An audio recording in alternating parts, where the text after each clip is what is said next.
গরম ভাতের সাথে এরকম একটা রেসিপি হলে আর কি চাই। তো চলো শুরু করা যাক।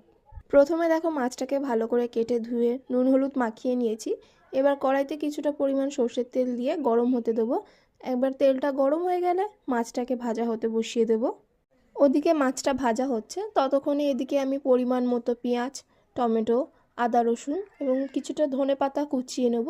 এদিকে মাছটা ভাজা হয়ে গেছে, মাছটাকে তুলে নিয়ে কড়াইতে সেই তেলের মধ্যে আরও কিছুটা পরিমাণ তেল অ্যাড করে তাতে একে একে পেঁয়াজ, আদা রসুন কুচি, টমেটো কুচিটাকে দিয়ে ভালো করে ভেজে নেব।